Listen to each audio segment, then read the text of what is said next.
Welcome to another episode of Purebred Dogs JA. Today we have Elmore from Royalblood Kennels. Of course, he's a bully breeder. And we'll be discussing breeding among other things. He's a vivid dog lover as well. So we'll be discussing a lot. Let's go. Alright, so how your love for dogs came about? Well, it started back in high school. I always had dogs, and I got my first dog when I was in college. Yeah. And basically that's how it started. You know? Yeah. So, but in terms of going into breeding now, when did it, like you said, okay, I want to go into breeding. When did that start? When that to become a breeder. Yeah. Right. That started the moment I realized that there was so much negative stigma attached to the breed, the pit bull breed.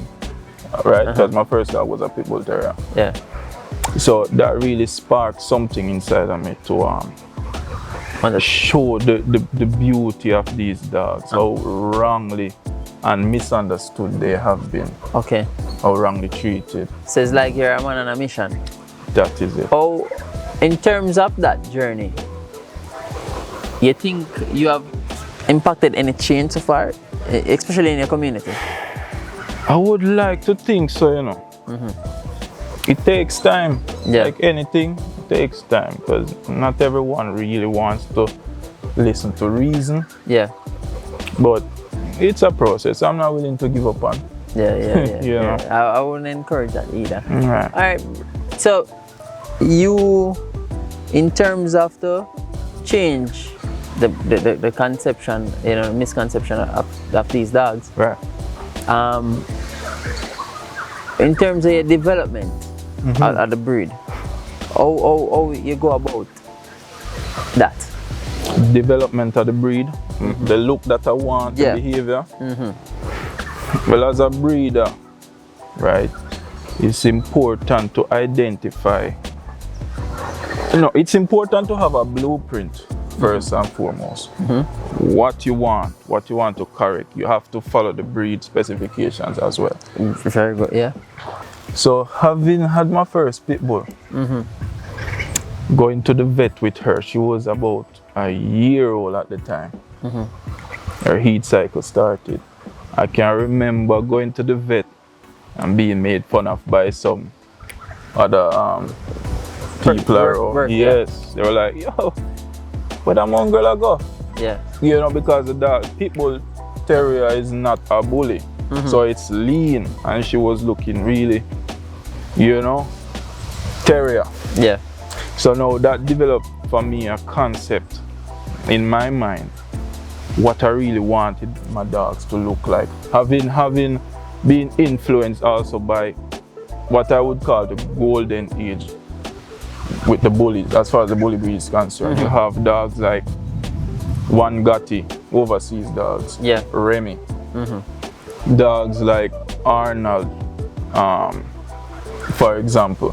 Those dogs gave me, I like the look. It was a muscular, big, imposing look. Yeah. In my mind, I was like, how do I get this look? So you started to do your research? Started to do my research. Because, I mean, as a youngster, I didn't know much. Yeah. I never had anyone to really explain and guide. So you had to do that yourself pretty much? Right, I put in the hours. Yeah. I went on looking now to see a dog that would suit my image. That's when I got the second dog. Your image, but following the breed specifications? Following the breed specifications. Okay. Right, that's when I got the second dog. Now, this leads to part 2 of developing my breed, what I want to see from my bloodline. Yeah. When I got that dog, I was a bully.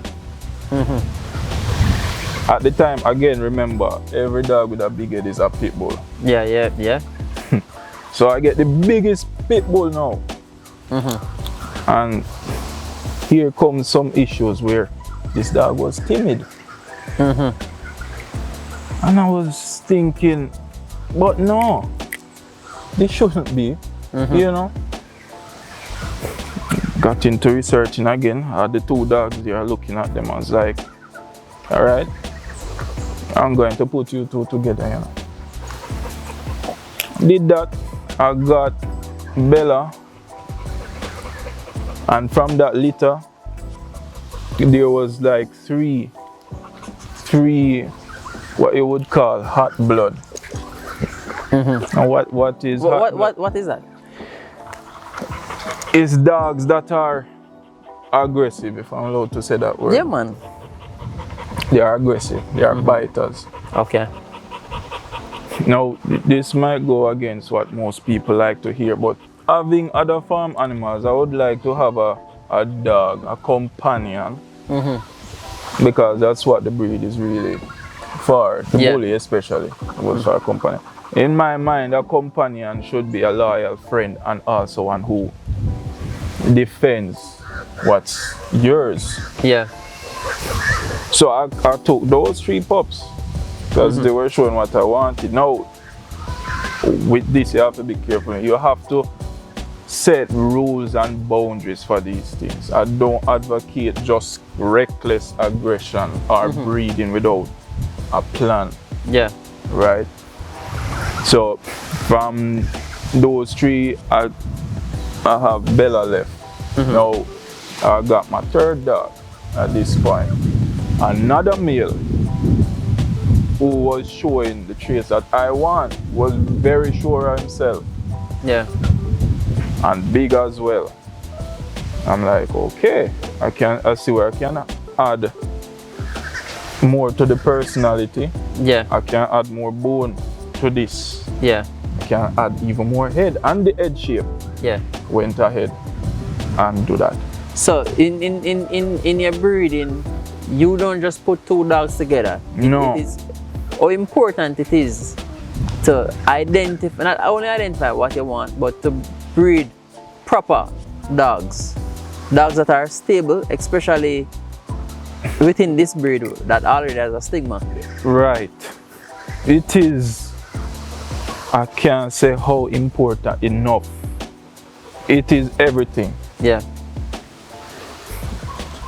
The first time I bred his sister, I was looking for suitable males for like, from the moment I got her, as a matter of fact. So it took 2 years to find a male before I say, all right, this guy will add such feature. I'll go ahead and breed it. Right. And not to cut you, but it's, as I said, it's important to see the personality as well of the dog. Yeah. Whether you have dogs now that are very aggressive or very sure of themselves. Now, in your mind, given the surroundings, you're going to think, do I tone it down a bit? Or do I add more to it? So it's important to take these things into consideration as well. Yeah. You know. Alright, you mentioned that, you know, the dogs are a part of your family. Right. And that you have other farm animals, such as goats. Right. What are the interactions like? The dogs protect the goats, you know. These dogs protect the goats. These dogs protect the goats. They play with them. Yeah. They are very protective of the goats. If you attempt to move a goat, you will see aggression from them. But people would say probably you're crazy because these dogs are not known as herding animals. I know, and you know, this is again a part of my mission to bring light to the breed. It's a beautiful, loving. It's the best dog. People say I'm biased when it comes to these dogs because the only dog for me.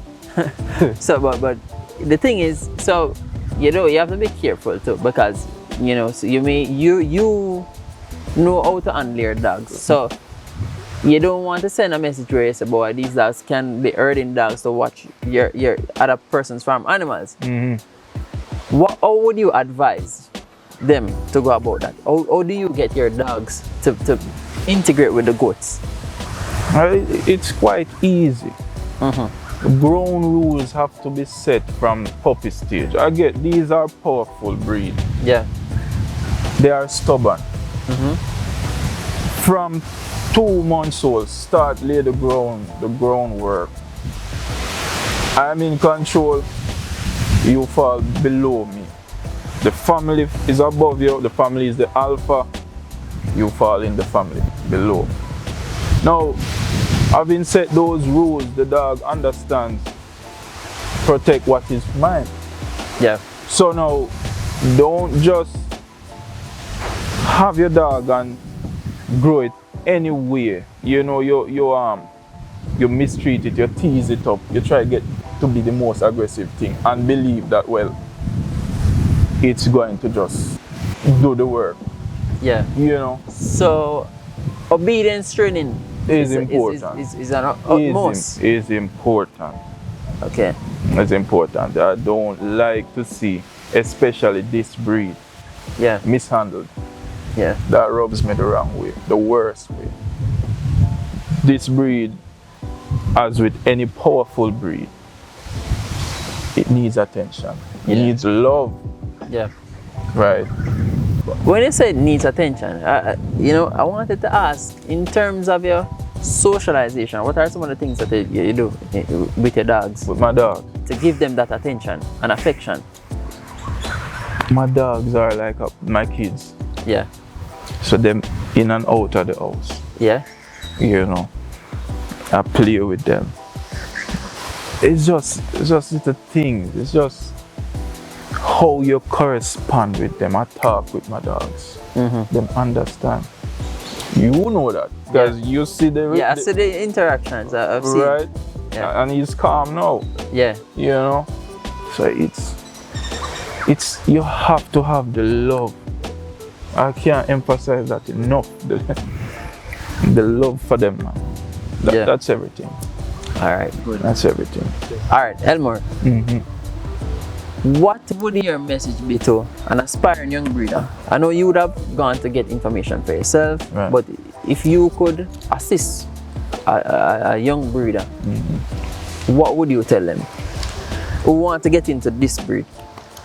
I would tell them, you know, breeding, the word itself is a science. So it's not something that you're going to come in and expect to make $1 million. It's not a money thing. Yeah. You have to have the love for the animals. So now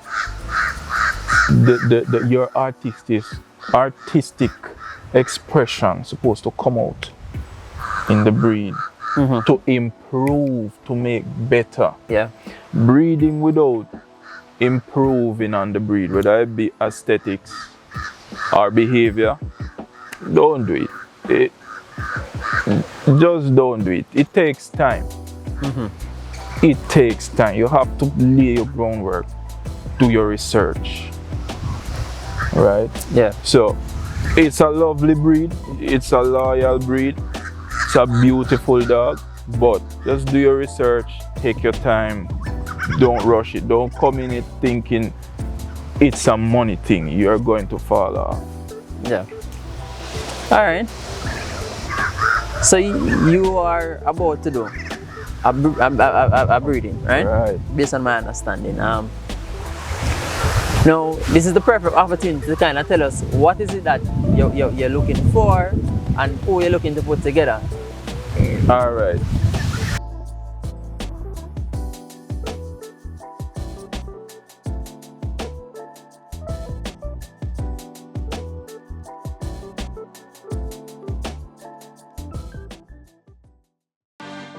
So in terms of breeding, I'm using Night Fury at the moment.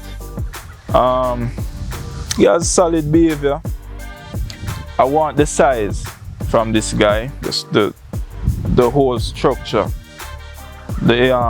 his aesthetics, right? So I'm just looking basically to tie in the muscle capacity, improve on it, right? So that's basically what I'm aiming for.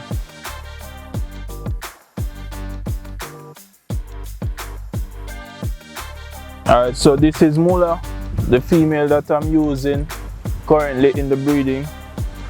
It's a bit off because they are currently breeding. Mom is XL, dad is XL. She came a bit shorter than I would like, but because of traits that I like and I find suitable to add, I've chosen her to stay. So drive, she's full of drive. I love that. I'm improving on that. And as I stated, the muscle, solid. This is what I'm looking to improve and tie into my program.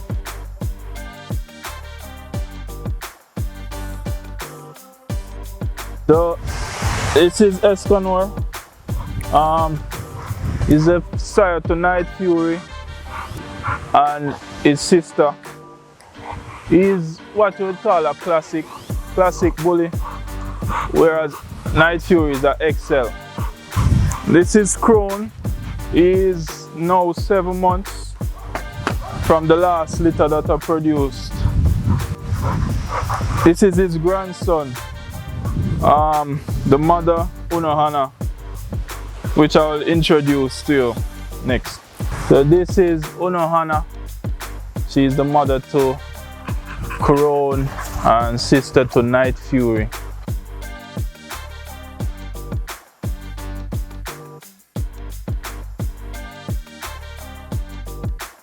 Thanks Purebred Dogs JA for passing through my kennel today. Royalblood, Classicbulls and Purina for this lovely package. As we come to the end of another show, I would like to thank our sponsors, Purina Pet Food, and a special shout out to Royalblood Kennel for inviting us here to his kennel today. Come on people, remember, follow us on our social media platforms at Purebred Dogs JA. And remember, like, comment and share our content, and don't forget, subscribe to our channel at Purebred Dogs JA. See you next time.